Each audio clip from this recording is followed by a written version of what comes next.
하나님의 말씀은 마태복음 1장 1절입니다. 마태복음 1장 1절 한 절 말씀 함께 한 목소리로 봉독하도록 하겠습니다. 마태복음 1장 1절 말씀입니다. 찾으신 줄 알고 우리가 한 목소리로 봉독하도록 하겠습니다. 시작. 아브라함과 다윗의 자손 예수 그리스도의 계보라. 아멘. 오늘 마태복음 1장 1절 말씀으로 새로운 시작이라는 제목으로 함께 말씀을 나누고자 합니다. 이 아브라함과 다윗의 자손 예수 그리스도의 계보라, 이 말씀은 짧은 한 구절이지만 이 말씀 안에는 하나님의 놀라운 말씀이 우리에게 담겨져 있습니다. 이 성경의 첫 책은 창세기지요. 그리고 신약 성경의 첫 책은 마태복음입니다. 오늘 본문 말씀은 그런 마태복음의 1장 1절입니다. 오늘 말씀에 보면 계보라 이런 말이 되어 있는데 이 계보라는 말씀은 비블로스 게네세오스라는 이제 원어로 이야기를 하고 있는데 이 계보라는 말은 창세기를 떠올리게 하는 그런 표현입니다. 그래서 마태복음 1장 1절을 읽게 되면 창세기를 떠올리게 됩니다. 창세기는 성경과 신앙의 출발점입니다. 우리 하나님을 믿는 사람은 어떻게 고백을 하는 거죠? 모든 것의 기원이 하나님이라고 고백하는 사람들인 거죠. 하늘과 바다와 땅, 그리고 세상의 모든 것을 만드신 분은 하나님이십니다. 우리가 지금 여기 보고 있는 방이라든지 의자라든지 책상이라든지 우리가 만나는 모든 것들을 만드신 분은 바로 하나님이시고 이 세상이 유지되는 것도 하나님의 창조의 능력에 의해서 유지된다고 할 수가 있겠습니다. 하나님은 창조하시고 일어나게 하시는 분이십니다. 오늘 이 자리 예배에 참석하신 우리 교우 여러분, 하나님이 창조하심을 믿으십니까? 네. 이 모든 일들을 볼 때 우리가 창조의 하나님을 굳게 믿는 것이 중요하다고 생각이 됩니다. 그런데 하나님은 창조하셨을 뿐만 아니라 또 다시 창조하시는 하나님이십니다. 모든 것을 시작하신 분은 하나님이시지만 다시 시작하시는 분도 하나님이십니다. 하나님은 세상을 다시 시작하시고 우리의 삶도 다시 시작하시는 새로운 장을 열어주시는 하나님이라고 성경은 말씀하고 있습니다. 마태복음 1장 1절이 바로 그 이야기를 하고 있는 것입니다. 우리가 인생을 돌아보게 되면 얼마나 많은 좌절이 있습니까? 얼마나 많은 실패가, 아픔이 있습니까? 우리 인류의 역사를 돌아보게 되면 인간이 계속 실패하고 하나님이 다시 시작하신 그러한 역사라는 사실을 알 수가 있습니다.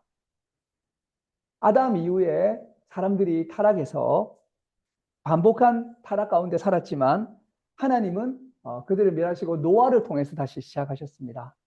그런데 노아의 후손들은 또 바벨탑을 세워서 하나님은 아브라함을 부르셔서 또 시작했지만 아브라함의 후손들이 타락했기 때문에 다윗을 세우셨고 하지만 그의 왕국도 결국에는 분열되어서 바벨론 포로로 잡혀가는 큰 슬픔이 있었습니다. 하지만 하나님은 포기하지 않으시고 마태복음 1장 1절에 하나님이 다시 한번 새로운 시작을 선언하는 말씀을 우리가 보게 됩니다. 이번에는 예수 그리스도를 통해서 결정적이고 완전한 새로운 시작, 새로운 출발을 하신다고 말씀하고 있는 것입니다. 그래서 아브라함과 다윗과 같은 분의 길은 예수님 안에 완전히 재통합되고 예수님은 모든 구약의 이야기를 응축하고 요약하면서 새로운 시작을 하시는 분으로 이야기하고 있다는 것입니다. 예수님은 단순한 한 분 등장인물이 아니라 우주를 재구성할 때 중심이 되는 새 출발의 시작점이 된다고 마태복음은 말씀하고 있습니다. 이 마태복음이라고 할 때 복음이란 말이 있는데 이 복음이라고 하는 것은 다른 것이 아니라 바로 예수님이 복음입니다. 우리가 교회를 다닐 때 예수님을 올바르게 알고 믿는 것이 중요합니다. 이 모든 것의 핵심은 바로 예수님입니다. 우리는 흔히 예수님을 잘 안다고 생각하기 쉽습니다. 내가 언제부터 교회를 다녔는데, 내가 신앙생활 횟수가 몇 년인데, 나는 예수님을 잘 알아. 이렇게 생각되지만, 사실 우리가 예수님을 잘 모르는 경우가 많습니다. 그래서 우리는 늘 다시 예수 그리스도에게로 되돌아가야 하는 것입니다. 복음서를 읽는다는 것은 그러한 의미입니다. 다시 내가 복음으로 다시 예수님에게로 돌아가는 것이라고 할 수가 있겠습니다.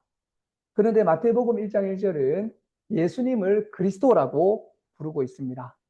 이 그리스도란 말은 기름 부음을 받았다는 뜻으로 메시아를 뜻합니다. 예수님은 그리스도 메시아 구원자라고 하는 의미를 가지고 있습니다. 구원자라는 말은 무슨 뜻일까요? 구원자라고 하는 것은 해방자이자 치유자를 뜻하는 것입니다. 예수님 안에 해방과 치유가 있습니다. 혹시 이 자리에 예배에 참석하시는 우리 교우 여러분 가운데 억압과 굴레 가운데서 고통받으시는 분이 있습니까? 나를 억압하고 나를 괴롭히는 것이 사람일 수도 있고 가족일 수도 있고 신분일 수도 있습니다. 세상에는 억압이 많이 있습니다. 그리고 어떤 사람은 죄로 인하여 억압받고 고통받는 분들이 있을 수 있습니다. 죽음에 대한 두려움으로 억압받고 고통받는 분들이 있을 수도 있습니다. 그런데 예수님은 우리에게 이 억압의 사슬로부터 해방하도록 해주시는 그런 메시아라고 말씀하고 있는 것입니다. 그래서 너무 좋고 너무 기쁘고 너무 살 것 같고 너무 좋은 것이죠. 누가복음 4장 18절에는 예수님이 자신의 사역을 이렇게 말씀하고 있습니다. 주의 성령이 내게 임하였으니 이는 가난한 자에게 복음을 전하게 하시려고 내게 기름을 부으시고 나를 보내사 포로된 자에게 자유를 눈먼 자에게 다시 보게 함을 전파하여 눌린 자를 자유롭게 하고 그래서 예수님을 믿게 되면 더 자유로워지고 더 해방되고 더 편안하게 되는 더 치유받게 되는 더 건강하게 되는 이러한 은혜를 겪게 되는 거죠. 한 시인이 이런 일을 겪었다고 합니다. 시를 쓰고 강연을 나가야 돼서 프린트를 했는데 프린트 중에 일부만 프린트가 되고 기계가 고장이 나버린 겁니다. 그런데 이제 강연을 하러 가야 되기 때문에 급해가지고 인쇄된 것만 들고 가면서 이제 프린트 수리 기사를 불렀다고 합니다. 그랬더니 이제 수리하는 사람이 이렇게 이야기를 했대요. 재미있게. 당신의 시가 내 프린트를 고장냈습니다. 내가 고쳐야 될 프린트를 고장냈습니다. 그래서 이 말이 너무나도 재미있고 영감이 넘치기 때문에 이분이 시를 지었습니다. 내 시가 당신의 기계를 막아버리네. 보이지 않는 세계에서 복사한 그림들로. 우리 그렇게 생각하지 않잖아요. 시 출력하는데 프린트가 고장 나가지고 출력 못했다고 하는데 시인의 눈으로 볼 때는 이 시가 프린트의 작동을 막아버렸다는 거죠. 이것이 무엇을 이야기합니까? 예수님은 우리를 억압하는 기계를 막아버리고 고장내는 시와 같은 분입니다. 우리를 참으로 해방시켜 주시는 분이시고 참으로 자유케 하시는 분이십니다. 또한 예수님은 구원자로서 우리를 치유하는 분이십니다. 예수 그리스도 안에서는 상한 몸과 마음이 치유를 받게 됩니다. 영혼과 영이 치유를 받고 구원을 받습니다. 그래서 우리가 예수님 안으로 나아갔을 때 가장 좋은 것은 뭐냐면 우리가 치유받게 된다는 것입니다. 이사야서 53장 5절은 이렇게 이야기합니다.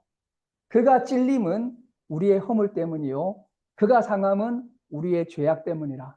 그가 징계를 받음으로 우리가 평화를 누리고 그가 채찍에 맞음으로 우리가 나음을 받았도다. 우리가 이번 주간을 고난 주간으로 보내게 됩니다. 십자가를 묵상하면서 한 주를 보내게 되는데 그 가운데 큰 은혜가 뭐냐면 예수님이 고난 당하시고 십자가에 달리신 그 모든 고통을 겪을 때 나에게는 치유와 회복이 있다고 하는 것입니다. 우리가 그래서 교회를 다녀도 예수님을 만나지 못한다면 헛되다고 하겠습니다. 2024년, 2025년 교회를 다녔는데 나 예수님을 한 번도 뭐 이렇게 영적으로 만나보지 못했어요. 이렇게 되면 아쉬움이 많은 것이죠.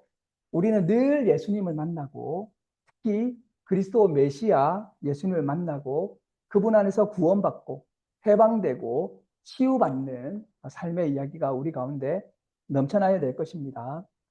이렇게 되기 위해서는 예수님을 이러한 구원자로 믿는 것이 중요합니다. 도대체 뭐 교회로 오게 되면 왜 자꾸 믿으라고 하나? 믿으면 뭐가 이루어지는데 믿는다는 것은 예수님과 연합하게 되는 것입니다. 그래서 예수님과 더불어서 내 삶에 새로운 시작이 일어나게 되는 것을 뜻합니다. 오늘 마태복음 1장을 보게 되면 예수님의 족보가 나오게 됩니다. 그런데 이 족보를 보게 되면 흥미로운 점이 있습니다. 예수님의 족보를 살펴보게 되면 완벽한 족보만 나오는 것이 아니라 그 안에는 실패하고 넘어진 사람들, 당시 사회에서 소외된 분들의 이야기가 많이 나오게 됩니다. 아브라함은 두려움에 아내를 여동생이라고 속이고 바로에게 아내를 갖다 바친 사람이었습니다. 다윗은 간음과 살인을 저지른 범죄자였습니다. 이 족보에는 다말과 라합과 룻과 바세바 같은 여성들이 등장하는데 이들은 당시에 주변적인 존재들이었습니다. 소외된 사람들이었습니다. 이 족보가 주는 메시지가 뭘까요? 이것은 하나님의 구원의 사역이 완벽한 사람들을 통해서 이루어지는 것이 아니라 불완전한 사람들과 실패한 사람들과 소외된 사람들을 통해서 하나님은 일하시기를 기뻐하신다는 것을 보여주고 있습니다. 이것은 우리에게 큰 위로가 됩니다. 우리는 모두 실패하고 넘어지고 부족합니다. 그러나 마태복음 1장의 족보를 보게 되면 하나님께서는 그런 우리를 통해서 하나님의 위대한 구원 역사를 이루어 가시고 예수님으로까지 연결된다는 것을 보여주고 있습니다. 하나님 우리의 과거와 상관없이 우리의 실패와 상관없이 우리를 통하여 새로운 일을 행하시기 때문입니다. 예수님의 계보는 마치 하나님의 가족관계 등록부 같은 의미를 가지고 있습니다. 그래서 오늘 마태복음 1장의 이야기는 아브라함부터 예수님까지의 족보를 전해주고 있지만 이 족보는 또 이어져 가지고 오늘 우리도 그 족보에 포함된다는 사실을 알 수 있습니다. 예수님을 믿게 된다면 우리는 이 새 창세기의 책인 마태복음의 족보에서 그 족보의 일부가 되어서 살아갈 수 있는 것입니다. 결론적으로 말씀드리고자 합니다. 오늘 연합예배 참석하신 위들교회 교우 여러분, 예수교회 교우 여러분, 마태복음 1장 1절의 메시지는 오늘 우리에게도 해당되는 약속입니다. 혹시 우리 가운데는 인생에 아주 어려운 고비 가운데 있고 막다른 골목에 서 있다고 느껴지는 분이 있을지도 모르겠습니다. 실패와 좌절로 더 이상 앞으로 나아갈 수 없을 것 같은 분도 있을 수도 있습니다. 과거의 상처와 아픔이 너무 커서 미래를 바라볼 수 없는 분도 있을 수 있습니다. 그러나 오늘 이 말씀은 선포하고 있습니다. 예수님 안에서 우리는 언제나 새로운 시작이 있다고 말씀하고 있습니다.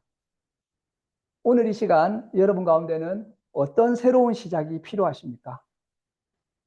관계의 회복을 위한 새로운 시작이 필요하십니까?